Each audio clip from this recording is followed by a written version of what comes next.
bonsoir, bienvenue à cette séance de l'École des modernités, donc programme de recherche que vous commencez à connaître et qui se propose donc de soutenir, d'encourager la recherche sur la période moderne. Ce soir, pour cette conférence sur l'artiste Henri Valency, je suis heureux d'accueillir Michel Gauthier. Michel Gauthier est historien de l'art, il est conservateur au Musée national d'art moderne. Et parmi ses travaux, alors je voudrais d'abord mentionner les expositions dont il s'est occupé. On peut citer parmi elles plutôt des expositions, à vrai dire, portées sur la période contemporaine, consacrées à Sheila Hicks, à Victor Vasarely, à Martin Barré et Farid Belkaya pour les plus récentes. Il a également enseigné l'histoire de l'art à Sorbonne Université de 2007 à 2019. Et il est auteur de nombreux ouvrages, une vingtaine, parmi lesquels on peut mentionner Les promesses du zéro, Le temps des intermèdes, et plusieurs monographies comme celle consacrée à Claude Ruteau et celle que je voudrais signaler également, puisqu'elle n'est pas sans lien, à vrai dire, avec le programme de l'École des modernités pour son sujet. Il s'agit de la monographie consacrée à Mohamed Meili. Voilà, alors ce soir, il sera question de Henri Valency dans une conférence intitulée Les partitions musicales de Henri Valency, qui joue, vous le verrez, je pense que ce sera un fil directeur de cette présentation qui joue sur l'intersection, les liens, les passages possibles entre les arts visuels et la musique, dans une recherche qui a caractérisé donc celle de Henri Valency. Alors, vous le savez ou pas, parce qu'Henri Valency n'est pas forcément une des figures de la modernité qui compte parmi les plus connues, et c'est tout l'intérêt justement que la conférence de ce soir de la présenter.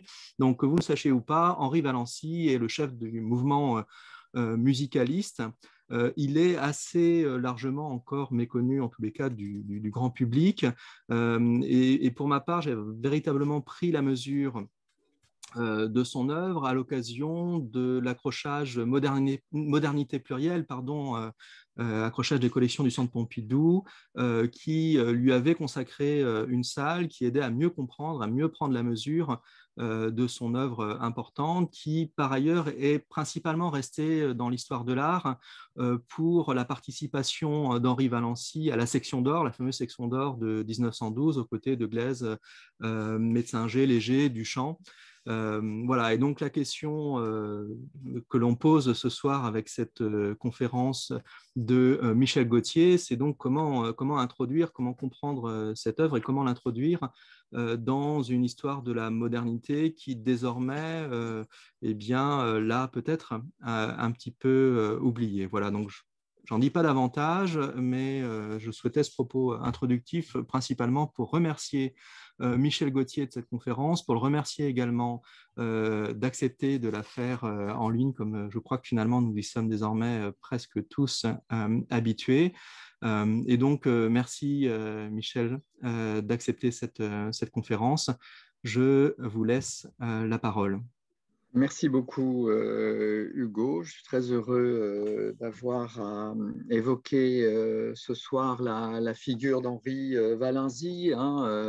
Il est né, pour situer les choses, c'est toujours un peu utile, il est né à Alger en 1883 et il est mort dans l'Oise en 1960 et comme le disait Hugo Daniel, c'est quelqu'un qui est un peu tombé dans les oubliettes de l'histoire de l'art, même si depuis quelques années, un regain d'intérêt pour son œuvre s'est manifesté. Hugo a eu la gentillesse de rappeler la salle que je lui avais consacrée dans Modernité plurielle en 2013. En 2014, une exposition rétrospective est présentée par les galeries Le Minotaure et Alain Le Gaillard. Et puis en 2017, le musée de Montbéliard et Aurélie Volz organisent une très belle exposition intitulée Henri Valency, la musique des couleurs. Et puis, vous voyez, je vous parle de lui ce soir. Alors, l'œuvre de Valency, qui aura été affectée comme celle au fond des artistes de cette génération par deux guerres mondiales. Pendant la première, il participe à la campagne des Dardanelles en tant que peintre rattaché au quartier général du corps expéditionnaire. Et puis la seconde, pendant laquelle ses origines juives l'obligent à quitter Paris, il se réfugie à Alger et la Gestapo détruira l'intégralité de ces archives. L'œuvre de Valenzy, Hugo Daniel a donné déjà quelques pistes, mais elle peut à plusieurs titres revendiquer l'attention. Je veux dire que celles et ceux qui ne souhaitent pas s'intéresser à la trajectoire totale de l'œuvre depuis 1910 jusqu'à sa mort en 60 peuvent très bien entrer dans l'œuvre par telle ou telle porte. Alors, supposons pour commencer que vous vous intéressiez au cubisme, ce qui est absolument votre droit. Eh bien, vous devez de connaître Henri Valenzy parce que, comme lors de son introduction, Hugo le rappelait, il est lié à l'une des expositions les plus importantes de l'histoire du cubisme. Je veux bien sûr parler du Salon de la Section d'Or qui se tient à Paris en 1912 à la galerie La Boétie, rue La Boétie. Pas de surprise en matière de nom pour cette galerie. Cette exposition, elle se prépare à Puteaux dans les mois qui précèdent. Il faut savoir que Valenzy est introduit en 1911 dans ce fameux groupe de Puteaux par Francis Picabia et Roger de la Fresnaye. Et dans l'histoire du cubisme, j'espère ne pas faire trop vieux prof ce soir en parlant de ça, mais vous le savez, Puteaux s'oppose à Montmartre. Le groupe de Puteaux cherche à proposer une conception du cubisme un peu différente du cubisme montmartrois, un cubisme plus conceptuel, plus, j'ai envie de dire, cosa mentale que celui de Picasso, de Braque et de la rue Vignon. Alors, qui participe aux réunions de ce groupe entre 1911 et 1914 ? Duchamp, féru de sciences et de mathématiques, Glaise, Kupka, Léger, Metzinger, Picabia, Auguste Perret, André Salmon, Apollinaire, et puis quelqu'un qu'on connaît peut-être un peu moins, mais qui est tout aussi important dans cette affaire, Maurice Prinçet, le mathématicien du cubisme, le penseur de la quatrième dimension et d'une géométrie non euclidienne, qui essaye de donner à ses amis peintres le moyen, grâce notamment au nombre d'or, de transformer l'art à partir des découvertes de la science contemporaine. Il y a dans les réflexions du groupe de Puteaux le début d'une histoire qui traverse l'art du XXe siècle, histoire faite de rêveries autour d'une géométrie non euclidienne et de la quatrième dimension, qui conduit quelques décennies après à Victor Vasarely, bien sûr, à mon ami Arnaud Pierre en a à plusieurs reprises parlé, mais aussi qui conduit au Park Place Gallery Group, un groupe, si vous ne le connaissez pas très bien, c'est un groupe qui a été actif de 62 à 67, qui comprend un certain nombre une dizaine de membres, et je suis sûr que vous en connaissez certains, peut-être sans savoir qu'ils appartiennent au Park Place Gallery Group, Marc Di Suvero, Dean Fleming, ou peut-être le plus fameux d'entre eux, Robert Grosvenor. Deux artistes majeurs de la période sont un temps associés aux travaux du groupe, Ronald Bladen et Robert Smithson. Ce dernier et on retrouve le fil d'une histoire, on retrouve Prinçet et les autres. Smithson dira du Park Place Gallery Group que ses membres ont recherché un cosmos modelé d'après Einstein. Bon, je m'égare un peu, mais sachez qu'il y a un fil et qu'il est loisible de tirer. On fera là de belles découvertes qui relient notamment le groupe de Puteaux dans la France de 1912 au Park Place Group à New York au milieu des années 60. Revenons en 1911 et 1912. Pour Valenzy, qui n'a pas 30 ans alors, il a 4 ans de moins que Picabia et 4 ans de plus que Duchamp, la fréquentation du groupe de Puteaux constitue un tournant absolument décisif. Et très vite, sous l'impulsion probablement d'Apollinaire, Duchamp et Picabia, prend corps le projet d'une exposition ambitieuse donnant à voir cette tendance plus réflexive de la modernité picturale parisienne. Un comité d'organisation se crée composé de 5 artistes Claise, Metzinger, normal, hein, ils sont là. Duchamp, Picabia, normal aussi, sont des figures importantes du groupe. Et puis Valenzy, hein, c'est chercher l'intrus dans le comité d'organisation de l'exposition de la section d'or. Eh bien, c'est Valenzy. Le jeune homme va être non pas simplement donc le partenaire, mais le copromoteur d'une exposition d'envergure, un 31 artistes, 200 œuvres, au cœur de l'un des moments désormais mythiques de l'histoire de la modernité. Alors, parmi ces 31 artistes, pardon, et outre les 5 membres du comité d'organisation, un peu de noms, excusez-moi pour ces listes, mais ça permet de situer un peu les choses et le niveau de la manifestation. Archipenko, Duchamp-Villon, Juan Gris, Kupka, Léger, André Lotte, Villon, Lafresnaye, Marc Coussis, Alexandra Exter. Voilà les principaux artistes de l'exposition. Comme les autres membres du comité d'organisation, Valenzy est extrêmement bien représenté dans cette exposition. Songez, 11 toiles, toutes de 1912, dont celle-ci, Moscou la Sainte, que vous voyez à l'écran.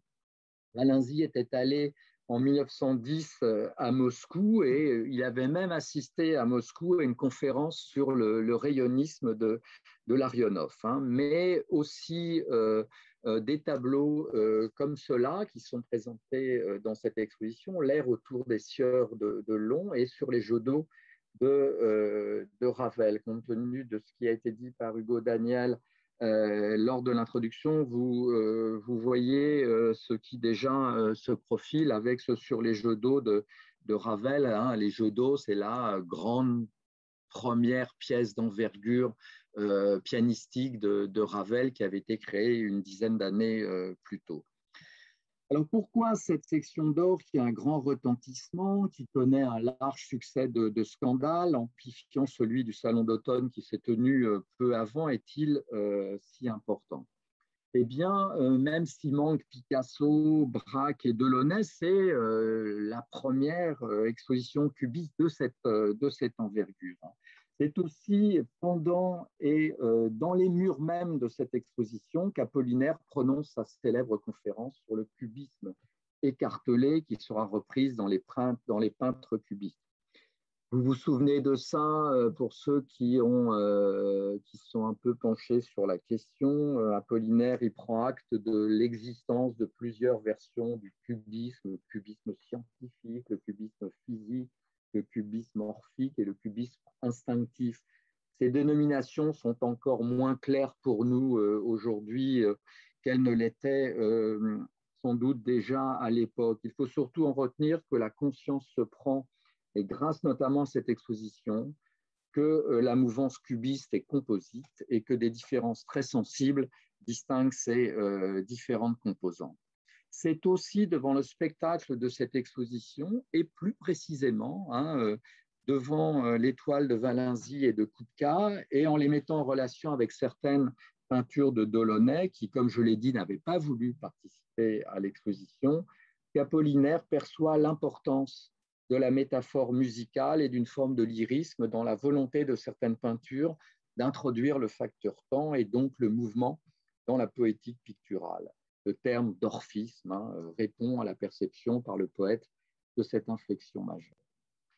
L'exposition La section d'or a aussi au prix d'un brin de caricature, pour le dire un peu très clairement, cette exposition marque aussi au fond la naissance du cubo-futurisme.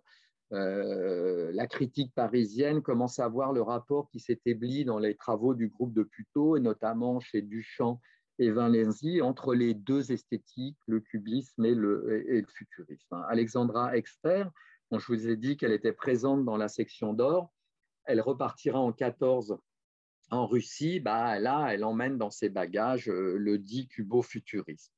Et quelque temps après la section d'or, dans les mêmes murs de la rue La Boétie, une exposition d'Umberto Boccioni contribuera encore à favoriser le croisement des deux esthétiques, d'autant que dans les semaines qui suivent, et toujours à la Galerie La Boétie, Valenzy bénéficie de sa 3e exposition personnelle. Vous voyez, quelqu'un qui avait une existence dans le monde de l'art parisien de l'époque, exposition personnelle dans laquelle il présente 150 toiles. 150 toiles, on a du mal à les présenter maintenant dans une grande exposition, une grande rétrospective muséale. Il est vrai qu'on accrochait plus serré à l'époque, mais songez, la 3e exposition personnelle de Valenzy, 150 toiles à la galerie La Boétie.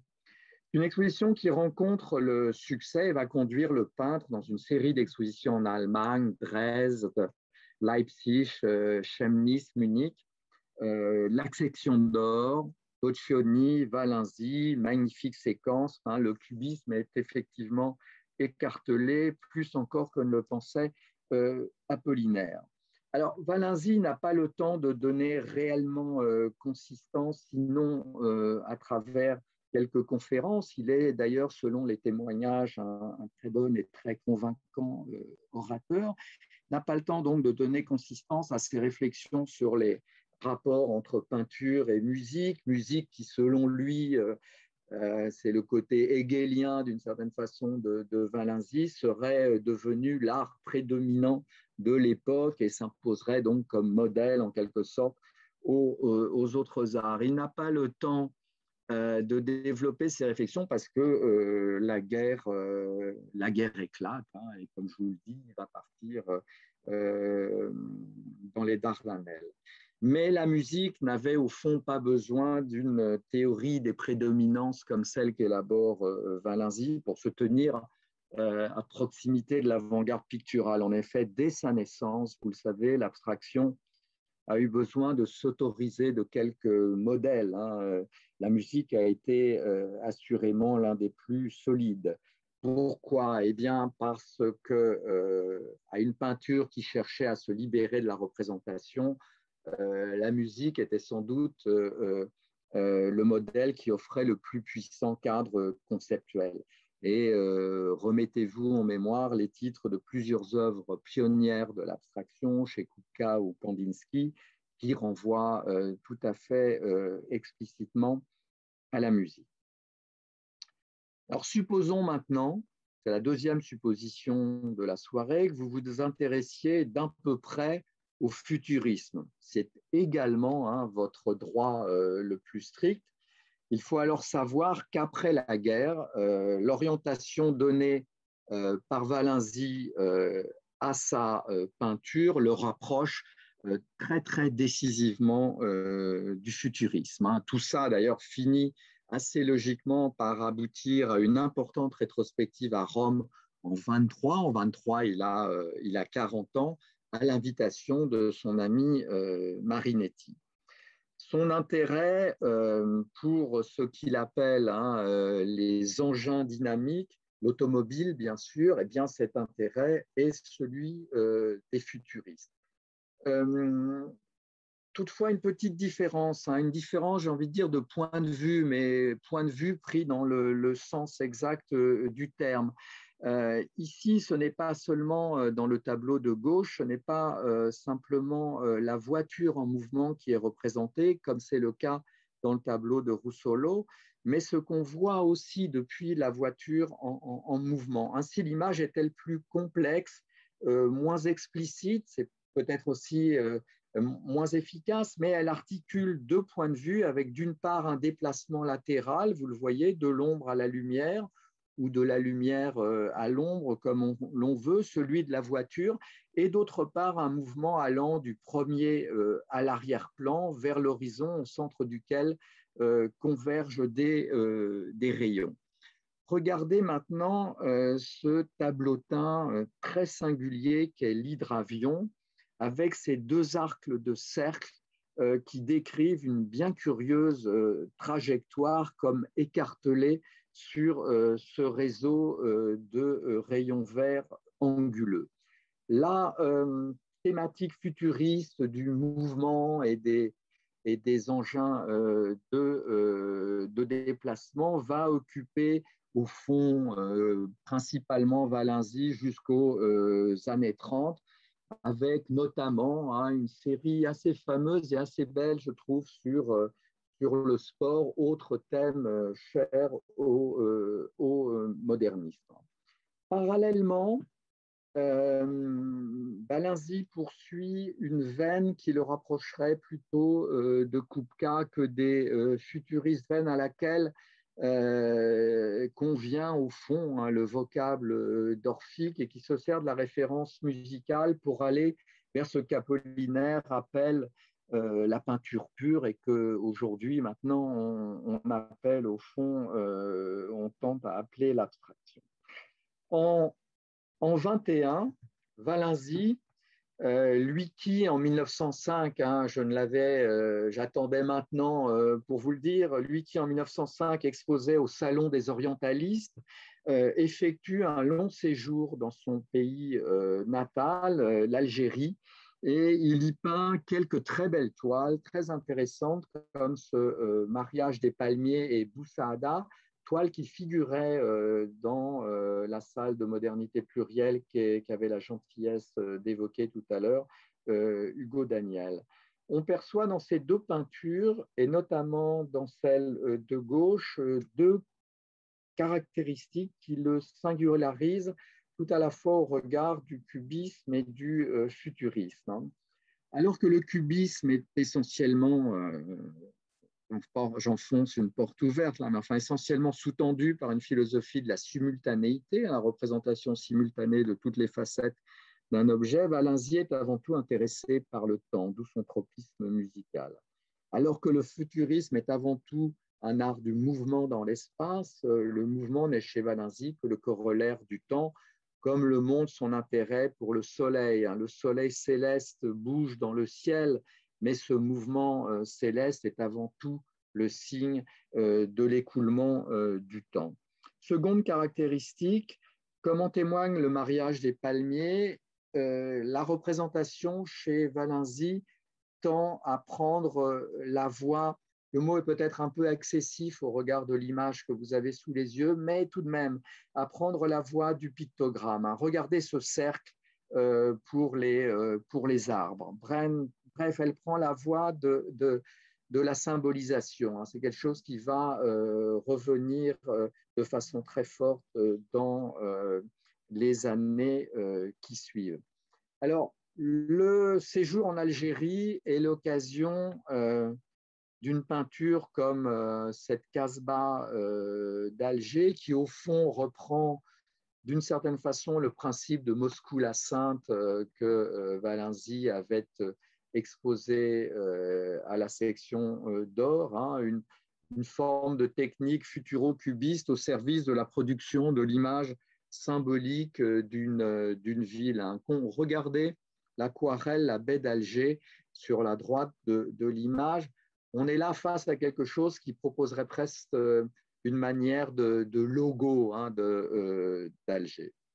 Alors pour le meilleur, et parfois aussi, il faut le reconnaître, pour le pire, Valenzy va produire quelques grosses machineries, non pas en termes de dimension forcément de tableaux, mais en termes de moyens picturaux mis en œuvre, de grosses machineries iconiques, des espèces presque de féeries touristiques durant cette décennie. Alors, elles n'étaient pas totalement uniques en leur genre. Voyez le tableau de Survage qui lui aussi, comme Kupka et Valenzy, s'intéresse au rapport entre peinture et musique. Puisqu'il est question de musique, tout à l'heure, j'évoquais rapidement Ravel, on est dans les années, là, au début des années 20, c'est l'époque, par exemple, où Jacques Ibert, qui est une des figures de la musique française de ce moment-là, compose son poème symphonique Escale, à la suite d'une croisière en Méditerranée, avec les 3 mouvements du poème, le premier Rome-Palerme, le second Tunis-Nefta et Valence, après la conférence écoutez les escales de Jacques Ibert, vous aurez peut-être quelque chose comme l'équivalent musical de tableaux comme ceux que vous avez sous les yeux maintenant. Je vous propose de faire une troisième maintenant supposition.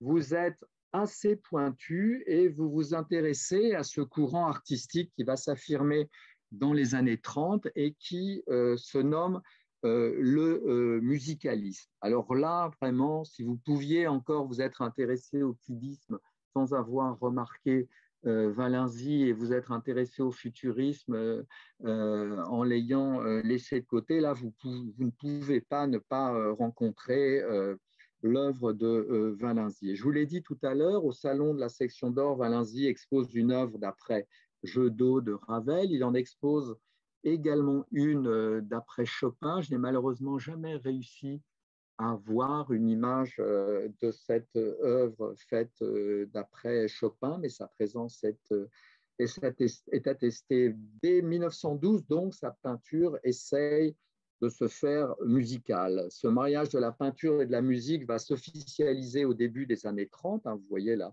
un document qui le montre, et pour être précis, c'est en octobre 31, lors de l'exposition personnelle du Suisse Blangati à la galerie parisienne Bernheim Jeune, que se rencontrent les quatre peintres, Blangati, Gustave Bourgogne, Vito Stracadaini et Henri Valenzy.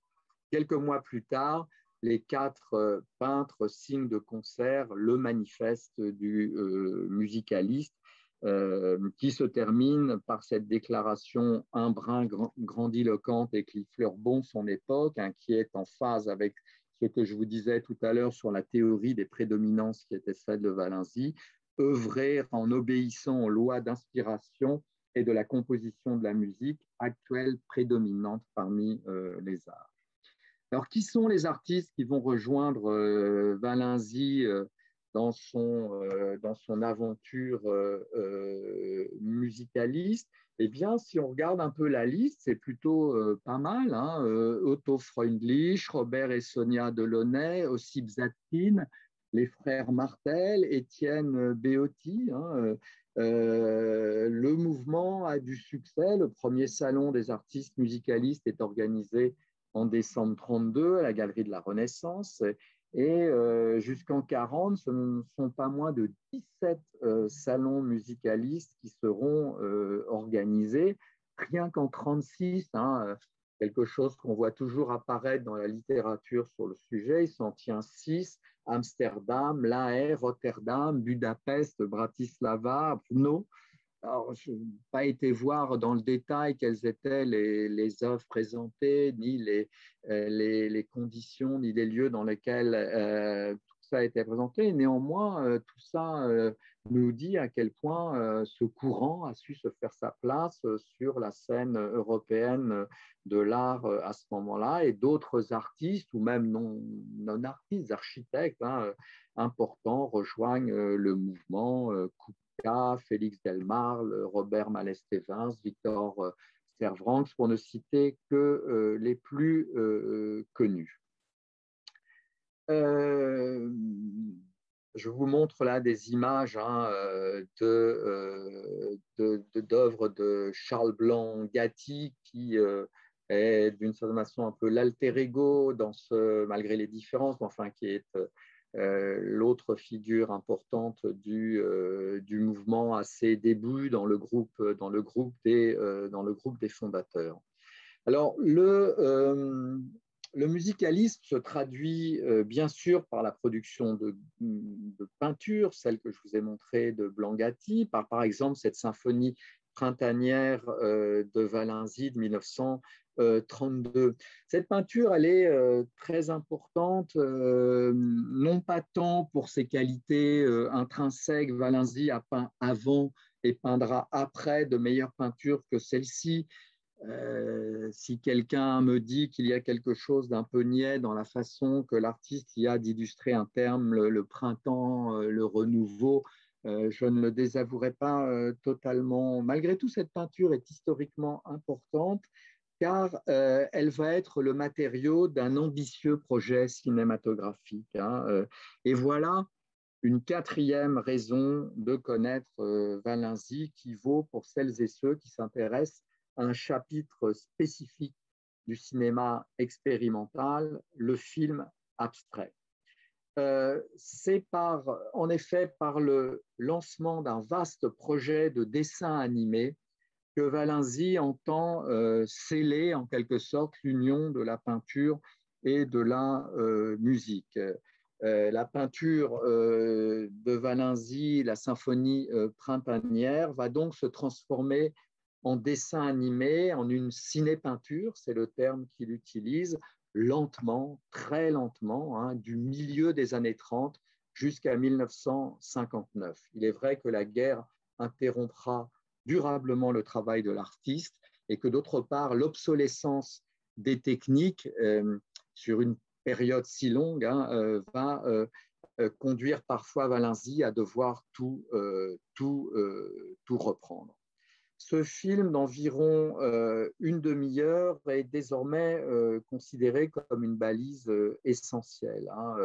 Ce sont 64 000 images. Là, je vous donne un aperçu de quelques-unes de 6 de ces 64 000 images, 800 mètres de pellicule. Il est l'un des jalons du film abstrait dont l'histoire est en ses débuts scandée par quelques noms. Je vous rappelle, Léopold Survage, le premier artiste en France à envisager la réalisation d'un film abstrait, produisant à cette fin, entre 1912 et 1914, une série d'études colorées conçues comme de simples repères à compléter par des dessins intermédiaires en vue d'élaboration d'un dessin animé. Sollicité en 1914, la firme Gaumont refuse le projet, drame de l'histoire de l'art d'une certaine façon, et puis les autres grands noms de cette histoire, mais ce n'est pas mon sujet ce soir, Hans Richter, Viking Egeling et sa diagonale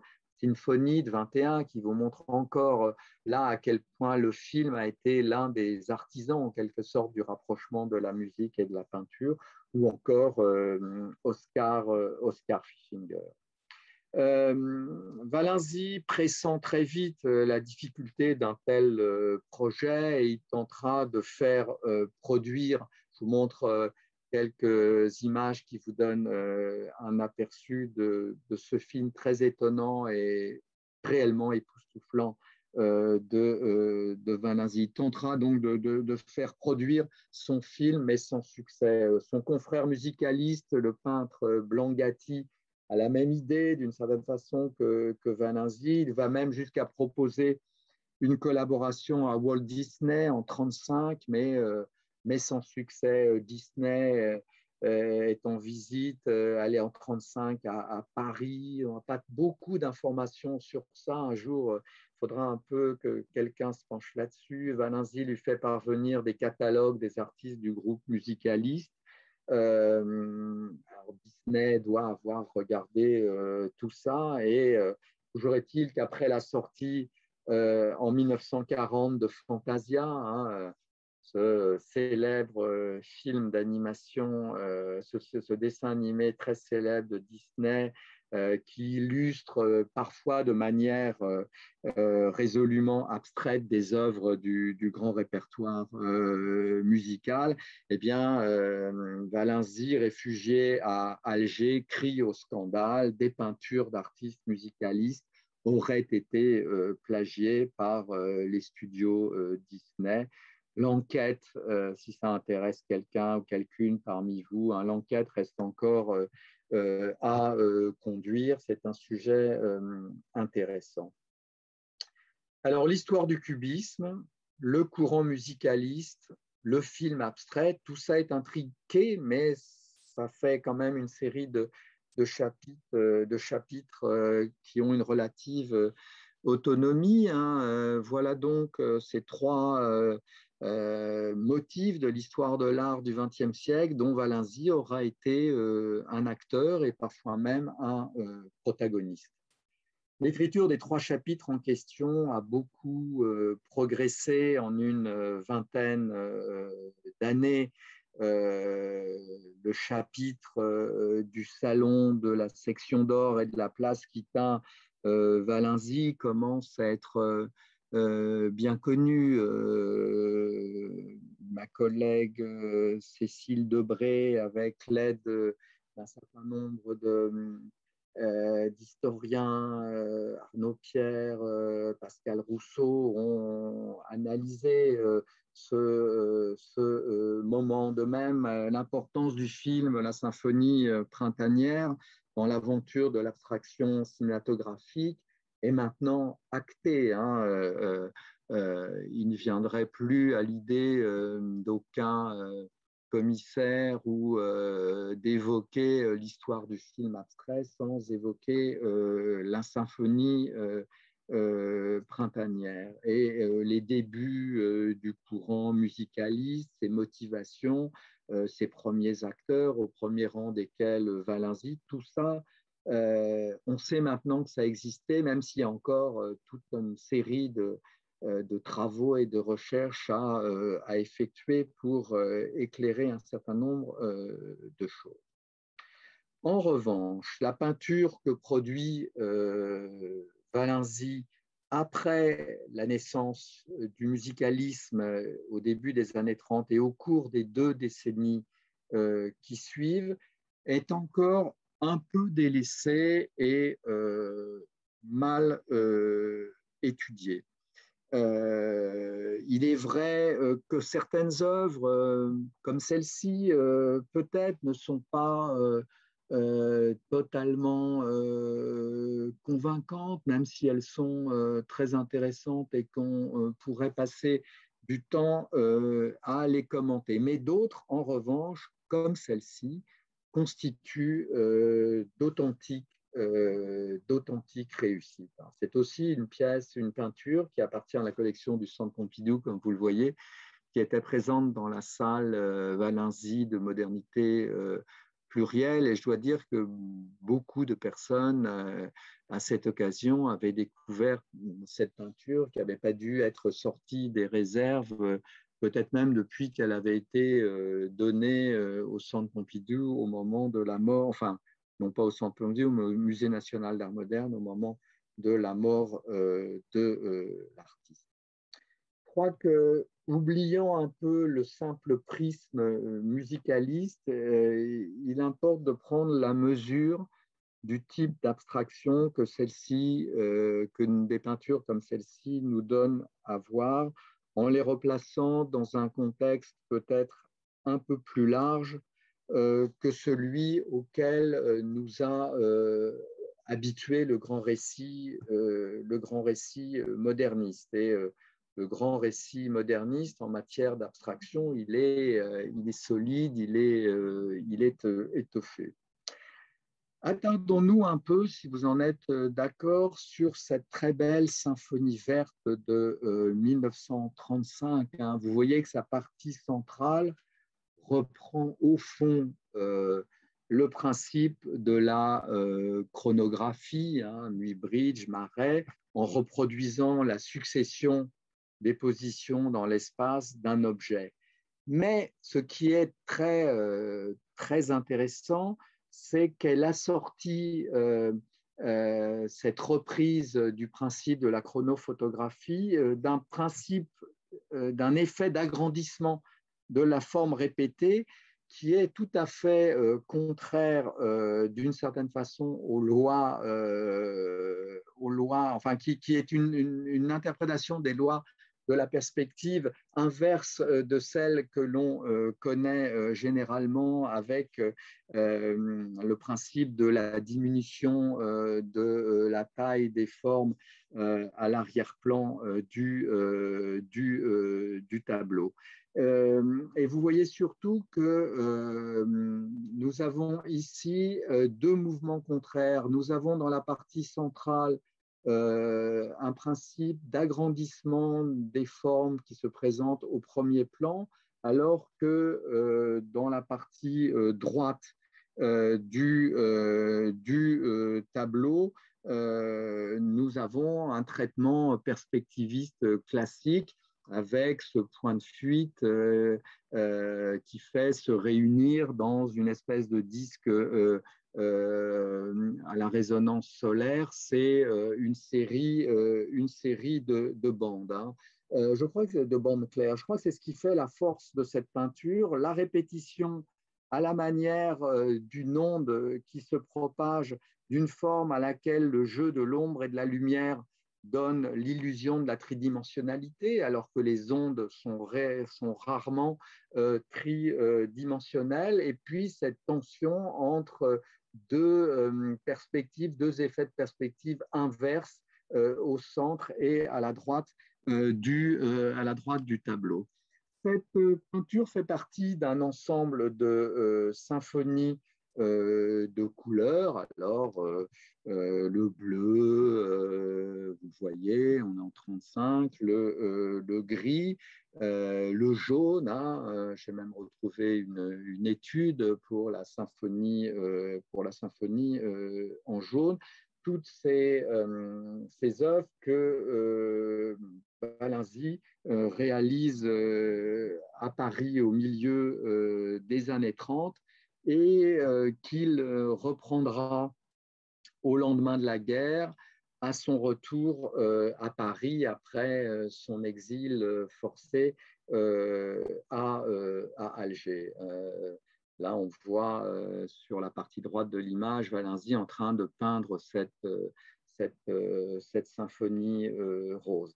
C'est à vrai dire maintenant la partie de l'œuvre de Balinzi qui m'intéresse le plus parce que le Balinzi de la section d'or, on connaît ça très bien. Le Balinzi du premier film, d'un des premiers films abstraits qu'il est d'ailleurs toujours en train de travailler quand il travaille à ses symphonies, on connaît ça assez bien, la naissance du musicalisme, même si on va prochainement sans doute en savoir encore plus, ça a une place dans l'histoire de l'art. D'une certaine façon, ces peintures-là, même si elles appartiennent au musicalisme, et si on essaye de mettre le musicalisme entre parenthèses à propos de ces peintures et de les faire résonner dans une espèce d'histoire de l'abstraction un peu plus large, ces peintures-là ne sont pas peut-être celles qui attirent, qui ont jusqu'à présent le plus attiré les chercheurs. Alors, quelle est la nature d'une abstraction, d'une peinture, de l'abstraction comme celle qui est montrée par cette pièce? Pour répondre, j'ai envie de risquer un oxymore. Hein. Nous avons là, au fond, affaire à une abstraction représentative. Je me dirais c'est un peu contradictoire, mais les contradictions servent à faire avancer les choses. D'une part, vous le voyez, pareille image se déploie et celle que je vous ai montrée précédemment également, hein, ces images se déploient dans l'illusion d'un espace en 3 dimensions. Il n'y a ici aucune tentation, comme c'est le cas de certains autres artistes qui ont été très très proches de Balinzi, dans le groupe Abstraction Création par exemple, aucune tentation, bien au contraire, d'exalter la planéité du support. D'autre part, et sans doute plus fondamentalement, une composition de ce genre est mue par une visée représentative. Hein. Pour le dire simplement, elle figure une idée ou parfois même une émotion. Il y a ici ce qui donne à ces pièces quelque chose de tout à fait, me semble-t-il, hein, étonnant, une tension entre logique plastique et tropisme symbolique qui se tient à 1000 lieues du formalisme auquel on a trop souvent eu tendance à assimiler purement et simplement l'abstraction. Peut-être faut rappeler tout simplement hein, que quand Balinzi peint ses symphonies à Paris dans la seconde moitié des années 30, à Paris, il y a aussi Kandinsky, le synesthète, capable d'associer les couleurs à des instruments précis, qui peint lui aussi à ce moment-là dans un isolement tout à fait profond, et ces peintures, en se référant notamment à la musique, jouent elles aussi avec l'illusion de profondeur de l'espace pictural, de sorte que les formes y semblent curieusement, il semble comme représenté. Hein. Alors, je n'ai pas d'informations, peut-être un jour en trouvera-t-on, je n'ai pas d'informations sur de très hypothétiques et éventuelles relations qu'auraient entretenues Valenzy et Kandinsky dans ces années-là à Paris. Mais il est sûr que dans l'histoire de ce que je vous propose d'appeler provisoirement et imparfaitement cette abstraction représentative, au sein de laquelle les peintures musicalistes de Valenzy trouvent une place, eh bien sûr, Kandinsky joue un rôle absolument majeur. Jusqu'à sa mort, et parallèlement à l'élaboration difficultueuse de sa ciné-peinture, hein, une bourse du CNRS en 1948 viendra sauver le projet.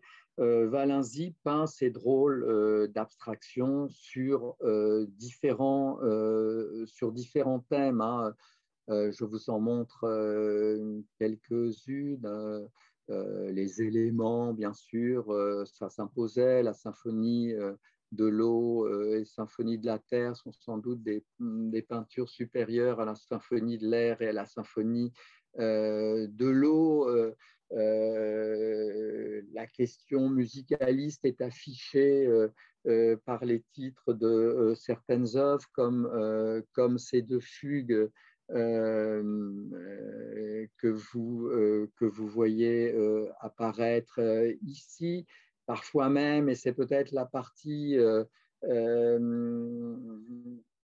avec laquelle nous éprouvons le plus de gêne aujourd'hui, même si la toile est très réussie et très belle, hein, il y a une volonté, un affichage d'encodage symbolique par la peinture qui parfois est un peu épais, massif. Une toile comme celle-ci peut-être vous remet en mémoire ce que je vous disais du tropisme pictogrammatique de la peinture de Valenzy.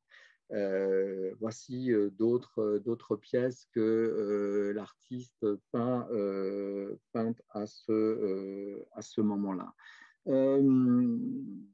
Sa femme, je meurs en 1954 et elle joue un rôle important dans toute cette aventure.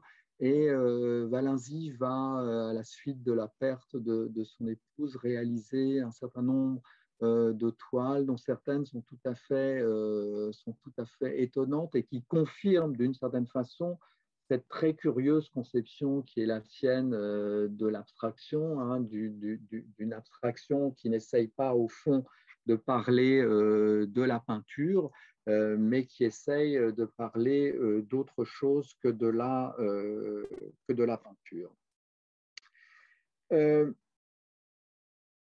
L'abstraction représentative de Valenzy, on la retrouve, ce type d'abstraction, je veux dire, on la retrouve bien sûr dans nombre des productions musicalistes de l'époque. Ça paraît tout à fait normal. Hein.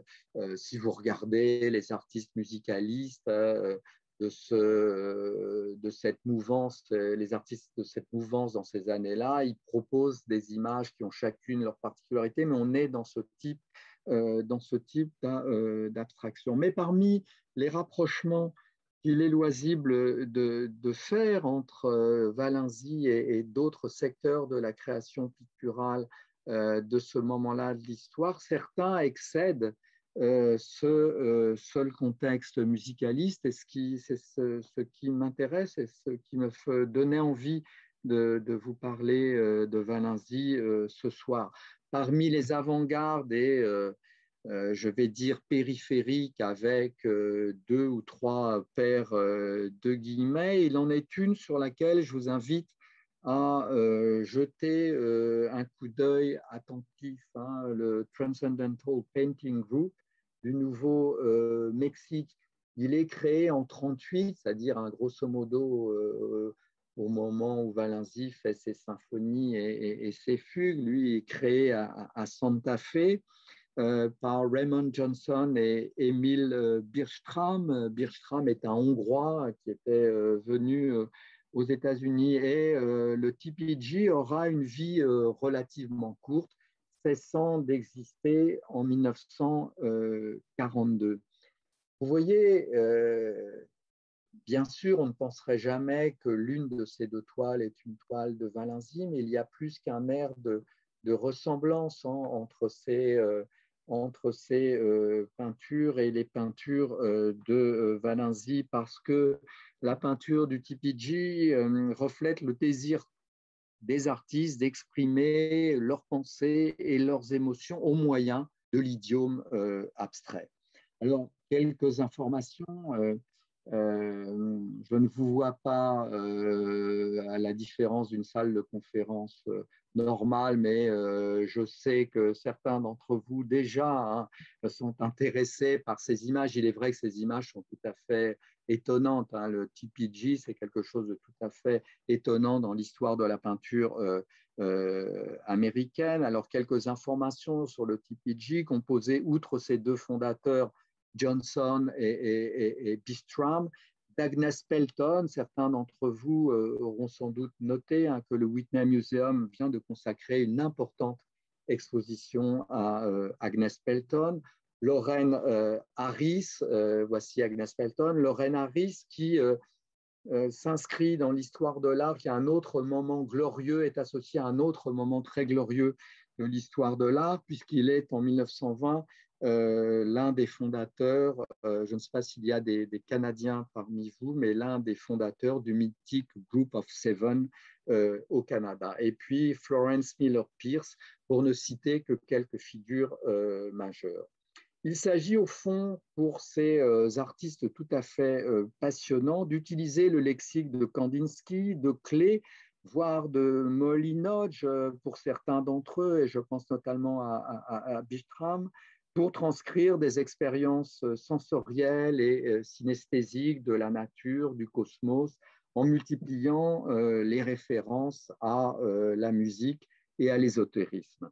Comme chez Valenzi, l'on a affaire avec l'abstraction du TPG à une abstraction résolument, vous le voyez, illusionniste, hein, avec les profondeurs de champ aux résonances cosmiques et avec des formes qui tendent à fonctionner comme des symboles. Alors, au cours de mes explorations relatives à ces abstractions guillemets excentriques ou guillemets périphériques, je suis tombé alors dans les années beaucoup plus récentes, et Hugo tout à l'heure évoquait la question. Je suis par exemple tombé sur l'œuvre de Mohamed Melehi, l'un des fondateurs de la modernité artistique marocaine et qui vient de mourir à Paris en octobre de la Covid, protagoniste du courant dit de l'école de Casablanca. Eh bien, dans les années 80, Melehi, dès la fin des années 70 et les années 80, produit une série de peintures troublantes qui, bien qu'employant un langage qui est celui de l'école de Casablanca, langage dérivé du répertoire ornemental qui est celui de l'artisanat vernaculaire marocain, m'évoque certaines peintures du TPG et certaines peintures de Valenzi. Je voudrais ici rappeler une remarque d'Oleg Grabar, le spécialiste de l'art de l'islam, qui rappelle que dans l'esthétique du monde musulman existe une fluidité relativement grande entre la forme, entre la pure forme et le signe. Grabar nous dit qu'il y a tout à la fois un tropisme formel de la lettre et puis une propension de toute forme à signifier? Eh bien, ces peintures de Melehi, mais un peu au fond, comme les peintures du TPG ou les peintures de Valenzi, semblent de façon très fluide passer de la pure forme à l'icône en transitant par le symbole, hein, pour reprendre la terminologie prussienne, l'une la grande triade de la sémiologie. Hein. Eh bien, il y a là, vous le voyez, hein, l'existence d'une production d'images tout à fait étonnante qui passe de façon très fluide de la pure marque picturale au symbole ou bien à l'icône qui représente, comme ici, le disque solaire ou lunaire. C'est tout à fait étonnant et c'est un courant qui n'est pas un courant puisque mais c'est une tendance qui se confirme jusqu'à aujourd'hui. Je voudrais, dans les dernières références que je donne, appeler votre attention sur une artiste tout à fait contemporaine, puisqu'elle est née en 83, Loie Hollowell, une artiste américaine avec laquelle l'abstraction représentative de Valenzi ou celle du TPG semble trouver quelque avatar contemporain. Hein. Vous voyez ces images tout à fait étonnantes et d'une certaine façon, l'image de gauche, hein, vous pourriez l'accrocher à côté d'un tableau d'une des figures du mouvement musicaliste que je n'ai pas encore évoqué, mais qui est Louise Janin. On est dans la même humeur et la même esthétique. Hein. Pour le dire de façon peut-être un tantinet sommaire, mais les peintures de Loie Hollowell synthétisent, c'est aussi une façon pour moi de vous montrer diverses images qui, d'une certaine façon, pourraient vous faire prendre conscience de l'existence de ce courant qui n'en est pas un. Les images de Loie Hollowell pourraient synthétiser le langage visuel diagrammatique d'une Hilma af Klint, le sens iconographique de Georgia O'Keeffe et le symbolisme pur et dur de Judy Chicago.